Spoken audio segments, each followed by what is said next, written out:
Halo, kembali bersama saya Chang Lause. Kita ada di acara Kelimpahan Alkitabiah. Saat ini waktu menunjukkan pukul 8. Acaranya dari jam 8 sampai jam 9. Kalau nanti ada pertanyaan, boleh WhatsApp ke 0855 885 1006. Atau kalau ada yang nonton di YouTube, YouTube-nya di Heartline Network, bisa komen di sana buat pertanyaan.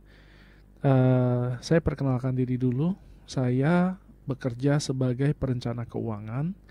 Saya bantu orang ngatur mereka punya finance. Terus saya beribadah di Jakarta City Blessing Green Lake. Terus apa lagi ya? Sama saya punya channel saya punya channel rohani. Kalau mau dapetin renungan harian sama mau dapetin semua video yang udah pernah saya ajarin, ada di Kelimpahan Alkitabiah di YouTube sama di IG, sama-sama namanya Kelimpahan Alkitabiah. Oke, nah pelajaran minggu lalu saya bahas tentang rahasia sukses Yusuf. Jadi kalau misalnya pada nggak dengerin, nggak apa-apa, nanti subscribe aja di channel YouTube. Subscribe di channel YouTube, nanti bisa dapat pelajaran-pelajaran kemarin-kemarin. Hari ini kita mau belajar dari Naomi. Judul acara hari ini adalah pelajaran dari Naomi. Ada yang pernah dengar Naomi? Naomi ini adalah mertua dari Ruth. Kalau Ruth kan rata-rata orang udah tahu nih, karena nama kitabnya kan Ruth. Kalau Naomi ini orang jarang bahas. Saya rasa saya nggak pernah dengar ada seorang pengkhotbah pun yang khotbah tentang Naomi. Biasanya mereka selalu ngomongin soal Ruth. Nah, ini saya mau cerita tentang Naomi. Naomi ini adalah seorang perempuan yang sangat malang. Jadi di Rut 1 ayat 1 saya baca ini. Pada zaman para hakim memerintah, ada kelaparan di tanah Israel. Lalu pergilah seluruh dari Bethlehem Yehuda beserta istrinya. Pergilah seorang dari Bethlehem Yehuda beserta istrinya dan kedua anaknya, laki-laki, ke daerah Moab untuk menetap di sana sebagai orang asing. Jadi waktu zaman para hakim nih ya, zaman para hakim itu yaitu setelah zaman Yosua, itu pas Yosua udah mati. Ini belum nyampe ke zaman Raja Saul. Jadi tengah-tengahnya ini ada kelaparan di tanah Israel. Lalu pergilah satu orang sama istrinya dan kedua anaknya ke daerah Moab untuk menetap sebagai orang asing di sana. Nama orang itu adalah Elimelek dan nama istrinya Naomi. Jadi ini sebetulnya peristiwa yang sedih banget. Jadi di Israel itu ada kelaparan dan orangnya tinggal di Bethlehem. Bethlehem itu kalau dalam bahasa Ibrani itu artinya rumah roti. Jadi nggak ada makanan di rumah roti. Jadi mereka sudah menggadaikan semua yang mereka miliki dan kayaknya mereka masih nggak sanggup bertahan sehingga mereka harus pergi ke daerah asing, ke satu tempat yang sebetulnya adalah musuhnya bangsa Israel. Jadi Moab itu sebetulnya adalah musuh dari bangsa Israel, tapi menurut mereka bahwa ini nggak ada jalan lain, ini mereka harus lakukan. Nah, udah gitu, udah mereka kehilangan semua miliknya, jadi mereka udah jatuh miskin lah sampai mereka harus pindah. Nanti saya jelaskan kenapa saya bisa tahu mereka menggadai harta mereka. Terus udah gitu kita baca di ayat 3 sampai ayat 5. Itu ternyata suami sama kedua anak laki-lakinya ini mati. Jadi si Naomi ini benar-benar malang banget nih. Jadi kita coba bayangin dulu lah. Sekarang kita sudah kehilangan segala harta. Terus kita pindah ke satu tempat. Ternyata di sana malah kehilangan suami sama anak-anaknya. ini kayaknya tuh udah sedih banget lah. Ini udah nggak bisa dibayangin nih. Ini kayak udah jatuh, tertimpa tangga, terus tersungkur di lantai. Parah sekali lah. Jadi kita lihat nih ayat 3 bilang, kemudian matilah Elimelek suami Naomi, sehingga perempuan itu tertinggal dengan kedua anaknya. Keduanya mengambil perempuan Moab, yang pertama bernama Orpa dan yang kedua bernama Ruth, dan mereka diam di situ kira-kira 10 tahun lamanya. Lalu matilah juga keduanya, yakni Mahlon dan Kilyon, sehingga perempuan itu kehilangan kedua anaknya dan suaminya. Jadi hanya dalam waktu 10 tahun setelah mereka pindah, bukan cuma mereka kehilangan harta, mereka bahkan si Naomi ini kehilangan suami dan anaknya 2 orang. Hanya dalam waktu 10 tahun. Dan tidak dikatakan bahwa waktu mereka pindah ke Moab itu keadaan mereka menjadi makmur. Nggak dikatakan nih. Jadi habis itu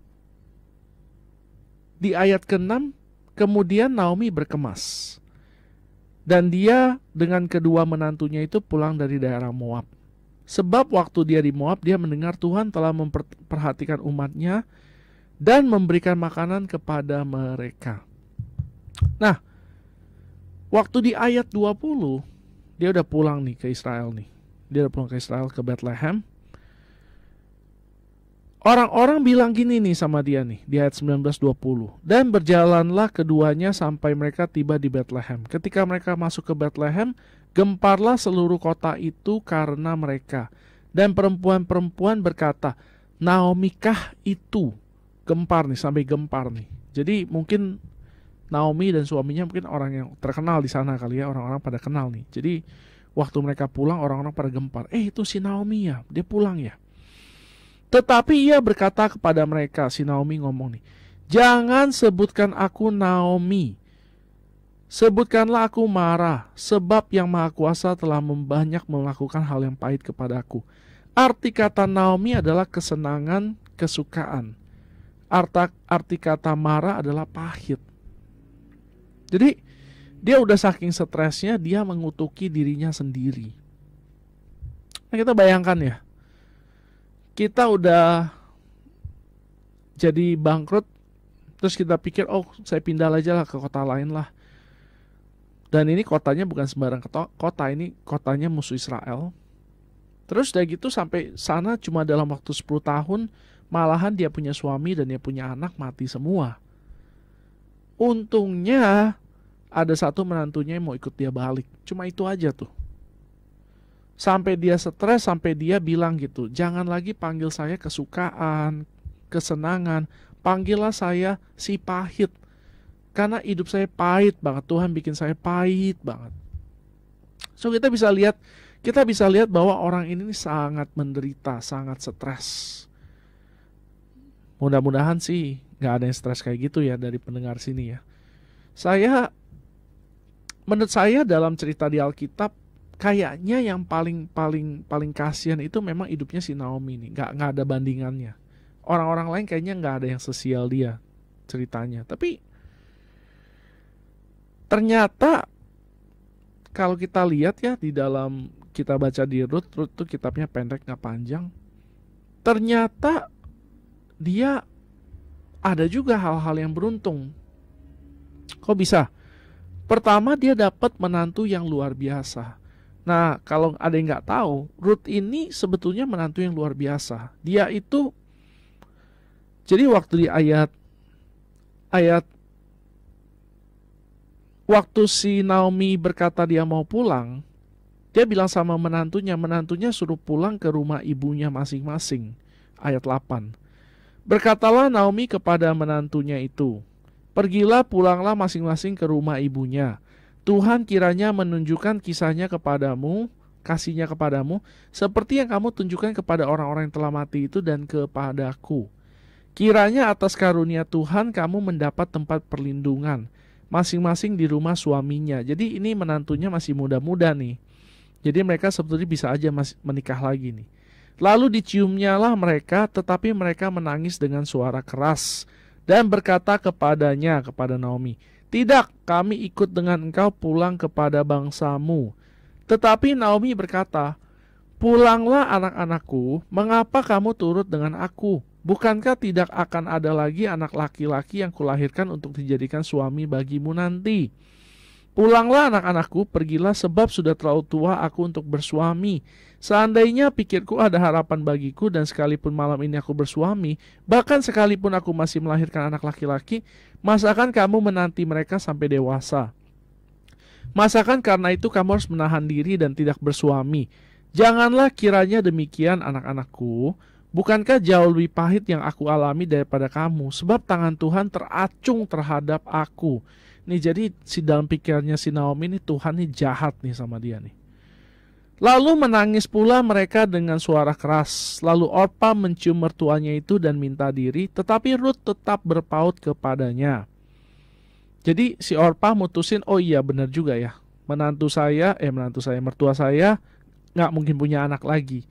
Saya lebih baik pulang cari suami baru. Nah jadi ada adatnya orang Israel bahwa kalau misalnya suaminya meninggal, adiknya itu mesti menikahi istrinya itu untuk memberi keturunan buat suaminya. Ini adatnya bangsa Israel nih. Jadi si Naomi itu bilang nih, kalau misalnya sekarang pun punya anak, buat nanti anaknya nikahin kamu nih, udah gak keburu nih, karena saya udah tua. Ini udah gak mungkin. Jadi si Orpa pikir-pikir, oh iya benar ya, dia udah tua, gak mungkin punya anak. Ya udahlah, saya balik aja lah. Mana tahu bisa nikah lagi tuh, pikirannya si Orpa. Nah, tetapi Ruth bilang begini nih, "Janganlah desak aku meninggalkan engkau dan pulang dengan tidak mengikuti engkau. Sebab kemana engkau pergi, ke situ jugalah aku pergi. Dan di mana engkau bermalam, di situ jugalah aku bermalam. Bangsamulah bangsaku dan Allahmulah Allahku. Di mana engkau mati, aku pun mati di sana, dan di sanalah aku dikuburkan. Beginilah kiranya Tuhan menghukum aku, bahkan lebih lagi daripada itu, jika sesuatu apapun memisahkan aku dari engkau selain daripada maut." Ketika Naomi melihat bahwa Ruth berkeras untuk ikut bersama-sama dengan dia, berhentilah ia berkata-kata kepadanya. Nah, jadi si Naomi ini kan dia sudah memutuskan nih waktu dia pergi menyeberang ke tanah Moab ini, dia itu tanda kutip dalam arti rohani dia ini sedang meninggalkan imannya. Dia sedang meninggalkan imannya, tetapi Tuhan tetap ingat sama dia. Dan karena kebaikan Tuhan itu, makanya si Naomi bisa mendapat seorang menantu yang luar biasa. Seorang menantu yang siap meninggalkan keluarganya, meninggalkan Allahnya, meninggalkan negerinya, meninggalkan segala sesuatunya untuk ikut si Naomi. Seorang janda tua yang gak mungkin lagi punya anak laki-laki buat dinikahin sama si Ruth. Tapi karena dia adalah orang yang sangat setia, jadi dia gak peduli semua itu. Dan Naomi ini sangat beruntung. Dia bisa punya menantu begini luar biasa. Ini beruntung sekali. Saya rasa gak banyak lah menantu zaman sekarang kayak begini kali. Nah, udah gitu ternyata waktu dia pulang, memang benar-benar Tuhan ini berkati Naomi lewat si Ruth. Jadi di Israel itu ada suatu perintah. Kalau misalnya dia itu janda, dia itu gak punya suami, artinya gak ada orang yang cari makan, cari nafkah buat menghidupi keluarganya. Janda itu berhak buat datang ke kebun-kebunnya orang, terus ngambil makanan dari sana. Jadi ini ketetapan yang Tuhan bikin nih. Jadi Tuhan tuh udah bilang nih, ini caranya supaya bangsa Israel itu bisa terpelihara. Jadi mereka itu harus, kalau misalnya mereka panen, itu nggak boleh semuanya dibabat habis bener-bener kering. Mereka harus ninggalkan sedikit itu buat orang-orang miskin, buat janda-janda nih, orang-orang yang nggak kerja, yang nggak bisa kerja. Nggak bisa kerja karena keadaan Karena waktu itu nggak umum buat seorang janda ini kerja gitu, nggak umum. Jadi dia pergilah. Nah, si Ruth ini karena dia ngerti, dia punya status, dia punya mama mertua udah kasih tahu, dia pergilah ke satu ladang. Dia pergi ke satu ladang. Ladangnya itu punyanya Boas. Nah, Boas ini ternyata adalah orang yang sangat baik. Nah, kita lihat di dalam Rut 2. Rut 2 ayat 14.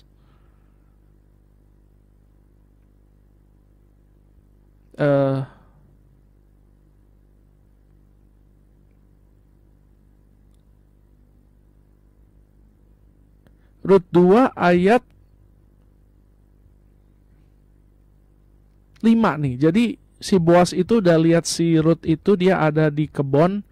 Terus dia tanya gini nih. Boas bertanya kepada bujangnya yang mengawasi penyabit-penyabit itu, dari manakah perempuan ini? Bujang yang mengawasi penyabit-penyabit itu menjawab, dia adalah seorang perempuan Moab. Dia pulang bersama-sama dengan Naomi dari daerah Moab. Tadi dia berkata, izinkanlah kiranya aku memungut dan mengumpulkan jelai dari antara berkas-berkas jelai ini di belakang penyabit-penyabit. Begitulah ia datang dan terus sibuk dari pagi sampai sekarang dan seketika pun ia tidak berhenti.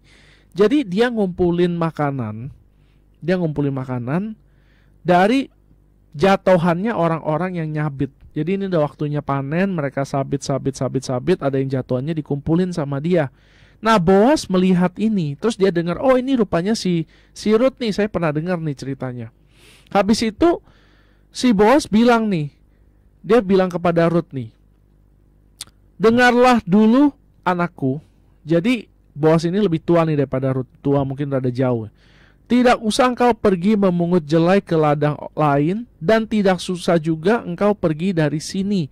Tetapi tetaplah dekat pengerja-pengerja perempuan. Jadi begitu si Boas udah tahu soal si Rut ini, dia bilang nih, kamu nggak usah ke ladang orang lain nih, pokoknya di sini aja udah. Pasti kamu akan aman di sini. Nah, kamu dekat-dekat sama pengerja perempuan nih, supaya nggak godain cowok. Terus udah gitu dia bilang nih, si Boas melanjutkan, lihat saja ke ladang yang sedang disabit orang itu.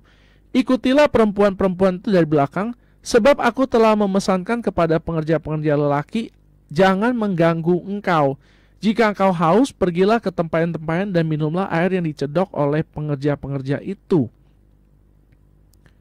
Nah, sampai sini si Ruth bingung. Kenapa ada orang yang baik begini sama dia? Dia bingung. Kita juga mungkin bingung kali ya. Kita juga mungkin bingung gitu. Misalnya kita nih kayaknya udah sial banget gitu, tiba-tiba kita ketemu gitu orang baik banget gitu sama kita, kasih kita peluang bisnis lah apa segala macam. Kita bingung juga ya. Kenapa ya bisa begitu ya? Nah, kenapa alasan bingungnya? Kenapa alasannya si Boas begitu baik sama si Ruth? Kita akan dengar setelah iklan. Oke, sebelum iklan saya mau kasih tahu dulu, kalau ada pertanyaan, mau kasih komen, silakan WhatsApp ke 0855 885 1006. Kalau mau komen di YouTube di Heartline Network sekarang lagi live. Oke, iklan dulu. Nah, jadi si Ruth itu kan dia terima kebaikannya Boas, terus dia penasaran, dia tanya. Lalu sujudlah Ruth menyembah dengan mukanya sampai ke tanah dan berkata kepadanya, mengapa aku mendapat belas kasihan daripadamu sehingga Tuhan memperhatikan aku, padahal aku ini seorang asing? Lalu Boas menjawab, telah dikabarkan orang kepadaku dengan lengkap segala sesuatu yang engkau lakukan kepada mertuamu sesudah suamimu mati. Dan bagaimana engkau meninggalkan ibu bapamu dan tanah kelahiranmu serta pergi ke suatu bangsa yang dahulu tidak kamu kenal. Tuhan kiranya membalas perbuatanmu itu dan kepadamu kiranya dikaruniakan upahmu sepenuhnya oleh Tuhan Allah Israel yang di bawah sayapnya engkau datang berlindung. Nah, jadi perhatikan bahwa si Boas ini baik kepada Ruth karena Ruth itu bertindak dengan benar. Oke? Nah, ingat cerita ini adalah pelajaran dari Naomi. Jadi yang kita mau bahas dari sisi Naominya. Gara-gara si Ruth, gara-gara si gara-gara si Ruth, si Naomi itu diberkati. Ketika sudah waktu makan, ayat 14 nih. Berkatalah Boas kepadanya, datanglah kemari, makanlah roti ini dan celupkanlah suapmu ke dalam cuka ini. Lalu duduklah ia di sisi penyabit-penyabit itu, dan Boas mengunjukkan berti gandum kepadanya. Makanlah Ruth sampai kenyang, bahkan ada sisanya. Nah, jadi Boas itu makannya gandum. Jadi kita harus ngerti bahwa di zaman itu jelai itu adalah makanan rakyat murah. Rakyat miskin itu makannya jelai. Jelai itu barley, kalau ada yang tahu, yang biasa suka dibikin minuman. Gandum itu adalah makanan orang kaya. Jadi karena si Ruth itu makannya sama Boas, jadi dia makannya makanan orang kaya. Tapi ladangnya itu adalah ladang jelai. Nah, habis itu sisanya itu dibawa pulang sama si Ruth. Lalu waktu ayat 18 ya. Mertuanya itu melihat apa yang dipungutnya dan diberikannya kepada mertuanya sisa yang ada itu. Jadi yang bekas makan gandum itu dibawa pulang sama si Ruth, dibawa ke Naomi. Naomi makan makanan orang kaya padahal dia miskin. Terus udah gitu kan dia pungut itu tuh, pungut jelai itu. Ternyata hasilnya itu adalah seeva.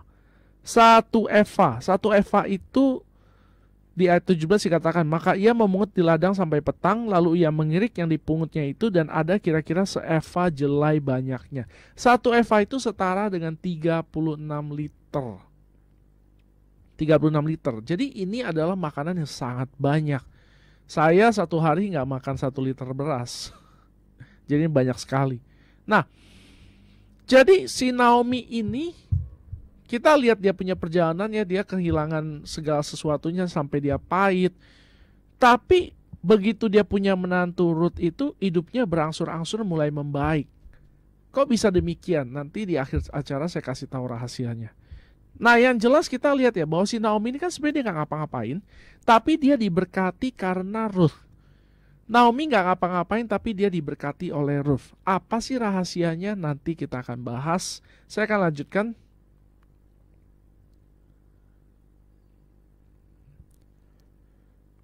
Nah, terus bukan cuman sekedar dapat makanan, bahkan si Naomi itu dapat penebus.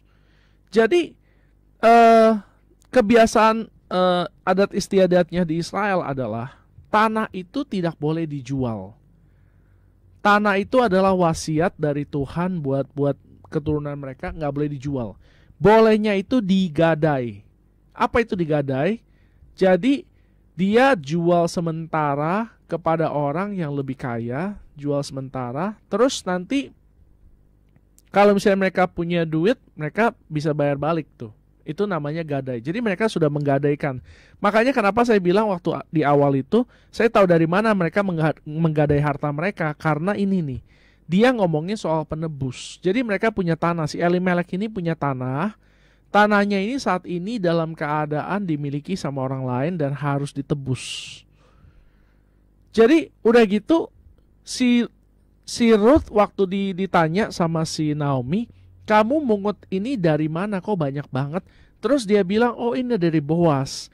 Begitu nama Boas disebut, Naomi bilang, oh orang ini nih adalah kerabat kita. Dia punya hak buat menebus. Artinya dia punya hak untuk meneruskan keturunannya Elimelek.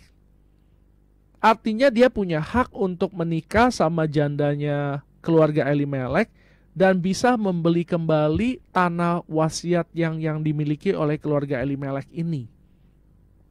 Jadi begitu Naomi dengar, oh ini Boas nih, wah dia langsung matanya berbinar-binar. Lalu ayat 20 dia bilang begini nih, Rut 2 ayat 20. Sesudah itu berkatalah Naomi kepada menantunya, diberkatilah kiranya orang itu oleh Tuhan, yang rela mengaruniakan kasih setianya kepada orang-orang hidup dan yang mati. Lagi kata Naomi kepadanya, nah ini nih, orang itu kaum kerabat kita, dialah salah seorang yang wajib menebus kita. Jadi ini adalah hukumnya wajib nih, wajib. Misalnya si anaknya Naomi ini ada satu lagi yang cowok, dia itu punya hak harus menikahi Ruth untuk memberi keturunan kepada anaknya. Jadi ini wajib nih. Nah, Boas ini kebetulan dia adalah orang kaya. Jadi bukan cuma dia bisa menikahi si Ruth, dia juga bisa membeli ladangnya. Nah, udah gitu terakhir kita lihat keberuntungan Naomi yang terakhir adalah dia punya masa depan baru. Nah, mari kita lihat di Rut 4 ayat 14 sampai 16.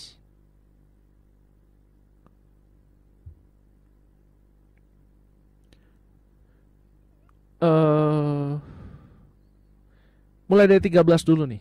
Lalu Boas mengambil Rut dan perempuan itu menjadi istrinya dan dihampirilahnya dia. Maka atas karunia Tuhan perempuan itu mengandung lalu melahirkan seorang anak laki-laki. Sebab itu perempuan-perempuan berkata kepada Naomi, terpujilah Tuhan yang telah rela menolong engkau pada hari ini dengan seorang penebus. Termasyulah kiranya nama anak itu di Israel, dan dialah yang menyegarkan jiwamu dan memelihara engkau pada waktu rambutmu telah putih. Sebab menantumu yang mengasihi engkau telah melahirkannya, perempuan yang lebih berharga bagimu dari 7 anak laki-laki. Dan Naomi mengambil anak itu yang dilahirin sama si Boas dan Ruth, dan dialah yang mengasuhnya. Jadi yang mengasuh adalah si Naomi. Anak ini dikasih nama Obed. Obed itu ayahnya Isai. Isai itu adalah bapaknya Daud. Jadi Ruth adalah adalah buyutnya Daud. Ruth adalah buyutnya Daud. Nah, anak yang dilahirkan oleh Ruth itu menjadi kakeknya Daud, raja Israel yang paling terkenal sepanjang masa. Jadi kita lihat ya, kita flashback dulu nih si Naomi nih. Pertama, dia kena bencana kelaparan sampai harus gadai harta. Terus dalam 10 tahun dia kehilangan suami dan anak. Sampai dia saking stresnya sampai dia ngutukin dirinya sendiri. Dia gak mau lagi dipanggil nama Naomi, dia maunya panggil Mara. Tetapi dia mulai beruntung ketika dia mendapat seorang menantu yang luar biasa. Namanya Ruth. Habis itu dia bukan cuma dapat menantu yang baik, dia mendapatkan makanan. Sama juga melalui Ruth. Dan bukan cuma dia dapat makanan, dia bahkan dapat seorang penebus. Jadi bukan cuma dapat makan, tapi harta dia pun dikembalikan. Jadi orang nih udah setengah mati nih ya, udah kehilangan harta, terus kehilangan nyawa. Terus udah gitu sampai dia mau menghilangkan dirinya sendiri. Dia sebetulnya waktu dia ngutukin diri sendiri, dia sebetulnya pengen mati aja. Maksudnya mengutuki diri sendiri itu kayak begitu tuh. Tetapi waktu dia dapat seorang menantu, dia udah mulai dapat makanan. Kita butuh makan dong ya, kita butuh makan. Terus bukan cuma makanan, kita juga butuh harta. Hartanya pun dikembalikan. Habis itu dia diberikan masa depan baru sebagai buyut dari orang yang akan nanti menjadi raja Israel. Jadi ini adalah sesuatu yang luar biasa. Kita perhatikan ya, betapa dia punya hidup bisa terpuruk begitu, terus naik lagi. Kenapa ini bisa terjadi? Apa rahasianya? Apa rahasianya? Kita lihat lagi di Rut 1 ayat 6. Ini rahasianya ada di sini nih. Rut 1 ayat 6.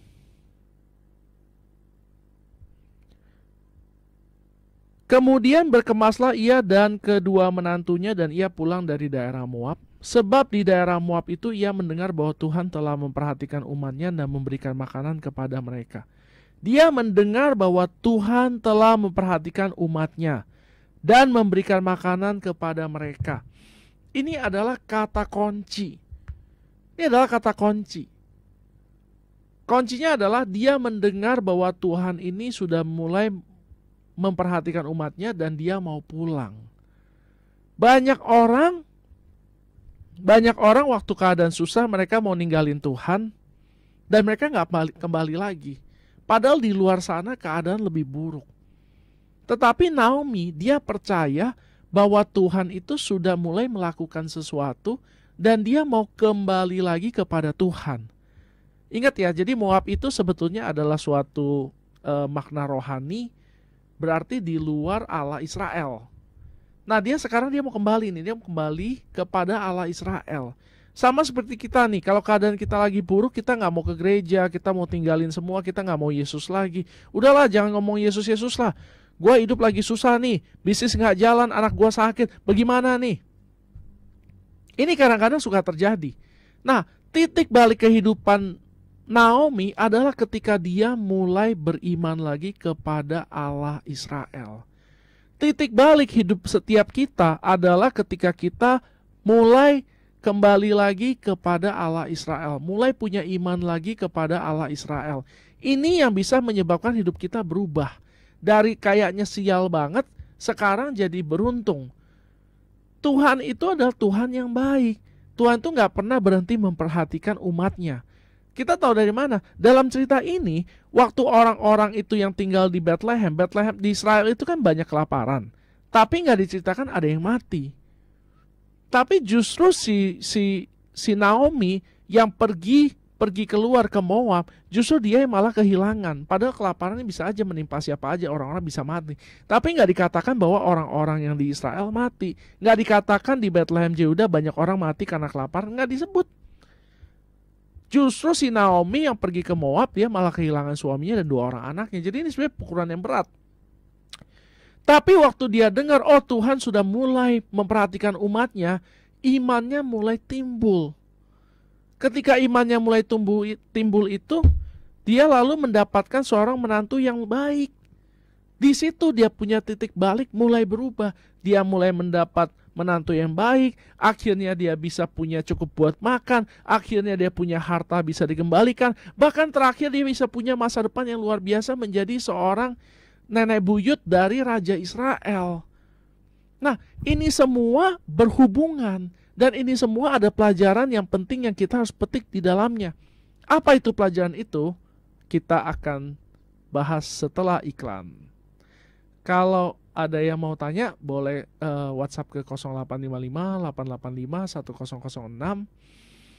Atau kalau misalnya orang nonton di YouTube, bisa ke Heartline Network, bisa komen di sana. Kita iklan dulu sebentar.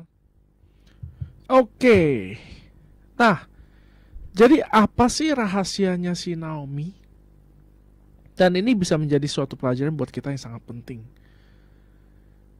Jangan tinggalkan iman kita. Jangan tinggalkan iman kita. Kalau kita sudah terlanjur tinggalkan iman kita, kembali. Saya ngerti kadang-kadang hidup bisa terasa sulit. Nggak tahu kenapa. Apakah bisnis kita lagi masalah kah? Apakah anak kita masalah kah? Apakah kita masalah sama keluarga kah? Sama istri, sama suami, sama mertua, atau apapun. Jangan kita lalu berhenti berdoa, kita berhenti renungin firman, berhenti ke gereja. Ya sekarang sih karena gereja online kali ya. Jangan tinggalin Tuhan. Satu-satunya hal yang paling penting yang kita miliki adalah Tuhan, Tuhan Yesus. Kita gak punya apa-apa lagi. Segala sesuatu yang kita punya kan punyanya Tuhan. Jadi milik kita yang paling berharga adalah Tuhan Yesus. Kalau kita punya Tuhan Yesus, kita punya segalanya. Kalau kita nggak punya Tuhan Yesus, kita kehilangan segalanya. Si Naomi ini karena dia desperate, dia putus asa, dia tinggalkan semuanya, berharap ada kehidupan lebih baik, tapi ternyata enggak. Di luar Kristus, kita tidak bisa apa-apa. Kita nggak punya apa-apa, kita nggak bisa apa-apa. Tapi di dalam Kristus, Filipi 4 katakan bahwa saya dapat, ini Filipi 4 ini kalau terjemahan TB-nya ini sebetulnya kurang sesuai nih. Mestinya firmannya bilang begini nih, kalau bahasa Inggris dia bilang I can do all things through Christ. Saya dapat melakukan segala sesuatu di dalam Kristus. Saya dapat melakukan segala sesuatu melalui Kristus. Di dalam Kristus kita adalah orang-orang yang hebat dan luar biasa. Saya sudah jelaskan bahwa kita sebetulnya ada orang-orang yang sukses. Kalau kita sudah punya Yesus di dalam kita, kita adalah orang-orang yang sudah sukses. Nah, jangan mengecilkan diri Anda. Jangan mengecilkan diri Anda. Ketika ada masalah, justru Anda harus semakin mencari Tuhan. Kita harus justru makin sungguh-sungguh cari Tuhan. Karena ada hal-hal yang Tuhan mau kasih tahu kita yang bisa menyelesaikan semua masalah kita. Kalau kita mau cari Dia dan kita mau dengar apa yang Tuhan mau ngomong. Tetapi kalau misalnya kita berusaha mencari solusi dari masalah kita sendiri, kita pakai cara-cara dunia, kita bahkan kehilangan iman kita tidak akan menemukan solusi itu. Yesus adalah jawaban dari segala permasalahan. Permasalahan ya, bukan pertanyaan nih. Jadi kalau ditanya apa, jangan jawab Yesus. Nah, Yesus itu adalah jawaban dari setiap permasalahan kita. Apa masalah kita? Keuangan, jawabannya Yesus. Apa masalah kita? Hubungan, jawabannya Yesus. Apa masalah kita? Apakah kita punya masalah penyakit misalnya? Jawabannya adalah Yesus, nggak ada yang lain. Cuman Yesus yang bisa menjadi jawaban dari segala permasalahan. Nggak ada yang lain nggak ada. Di luar sana nggak ada. Nah, ketika kita punya masalah, justru waktu itulah kita harus makin mencari Tuhan. Sebenarnya kita harus mencari Tuhan tiap saat nih, mau baik keadaan kita baik maupun nggak baik. Tapi ketika keadaan buruk, kita cari Tuhan, kita akan menemukan jawaban. Dan waktu keadaan kita baik, kita mencari Tuhan, kita akan menemukan arahan. Jadi penting untuk kita mengerti nih, bahwa Tuhan itu mau senantiasa bersekutu dengan kita. Tuhan itu mau senantiasa hubungannya itu dibina dan dibangun dengan kita. Ini adalah maunya Tuhan. Dari awal Tuhan ciptakan Adam dan Hawa itu supaya mereka itu bisa punya hubungan sama Tuhan, supaya Tuhan itu bisa mengasihi mereka, bisa memberkati mereka. Itu semua tujuannya. Jadi ketika dunia ini datang masalah, ini adalah waktunya kita punya hubungan sama Tuhan itu diperkuat. Nah, orang-orang yang punya hubungan yang kuat sama Tuhan, walaupun mereka bisa jatuh, setiap kali Tuhan akan menopang supaya mereka tidak tergeletak. Dan ketika mereka jatuh, Tuhan akan bantu supaya mereka bangkit lagi. Nggak usah takut. Kita bisa melakukan segala perkara melalui Kristus. Filipi 4 ayat 13. Jadi jangan khawatir. Kalau saat ini dalam masa pandemi ini kita bingung, gua harus bagaimana ya, bisnis sepi nih, gua barusan dipecat, ini mau bayar uang sewa ini, mau bayar cicilan apa segala macam. Tidak usah khawatir. Saudara hanya perlu datang kepada Yesus. Ketika saudara cari Tuhan sungguh-sungguh, Dia akan memberikan jawaban kepada hidup Anda. Apapun permasalahannya, Dia punya jawabannya. Kita cuma perlu datang terus-menerus.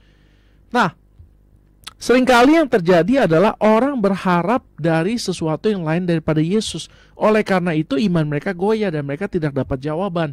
Ketika kita susah, yang pertama kali kita cari adalah orang lain. Manusia itu nggak bisa diandalkan. Firman berkata, terkutuklah orang yang mengandalkan manusia. Yeremia 17 ayat 5. Tetapi diberkatilah orang yang mengandalkan Tuhan. Apa maksudnya ngandalin Tuhan? Maksudnya adalah percaya. Jadi waktu kita percaya, Tuhan akan bisa menolong saya melalui semua ini diperhitungkan sebagai kebenaran. Jadi waktu kita percaya sama Tuhan, Tuhan akan menolong kita. Jadi nggak usah khawatir. Justru ketakutan, kekhawatiran kita membuat kita menjadi susah untuk mendengar suara Tuhan dan mendapat berkat yang sudah Dia sediakan. Jadi Tuhan ini sudah siapkan berkat nih buat kita nih. Dia mau kasih tahu kita, udah ada berkat nih, siap nih. Tapi karena kita sibuk mencari pertolongan ke sana kemari, kita nggak mendengar suara Tuhan dan kita akhirnya nggak dapat berkat yang Tuhan siapin itu. Padahal berkat itu sudah menunggu. Nah, kita ini perlu mengerti nih, kita ini sangat berharga buat Allah. Allah tuh sangat mengasihi kita. Daripada kita sendiri ingin keadaan kita baik dan makmur, Tuhan lebih pengen. Tuhan lebih pengen hidup kita baik dan makmur. Sebetulnya waktu misalnya si Naomi waktu awal pas ada masalah kelaparan tuh dia ngomong sama Tuhan, dia konsultasi sama Tuhan, Tuhan akan kasih tahu dia suatu cara sehingga dia nggak harus pergi ke Moab. Dia nggak harus kehilangan segala sesuatunya, nggak harus kehilangan suami dan 2 anaknya. Tapi karena dia mengandalkan kekuatan dia sendiri, dia nggak mengerti, dia pikir oh ini solusi manusia, ya udahlah daripada nggak ada. Akhirnya terjadilah dia kehilangan segala sesuatunya. Nah kita kadang-kadang sering begitu. Justru dalam keadaan kita panik, kita takut, kita andulin, kita lakukan segala sesuatu yang nggak sesuai dengan firman, kita nggak dengar suara Tuhan, kita hajar aja, kita makin rugi. Tuhan mau kita senantiasa baik keadaannya. Jadi apapun masalah kita, datang kepada Yesus, ngomong sama dia. Cuma dia yang bisa tolong kita. Dan bukan cuma itu doang, dia bukan cuma bisa tolong kita, dia benar-benar mau. Apapun masalah Anda, apapun seberat apapun, jangan khawatir, dia bisa tolong. Kita nggak harus ngandelin siapa-siapa, kita cukup ngandelin Yesus aja.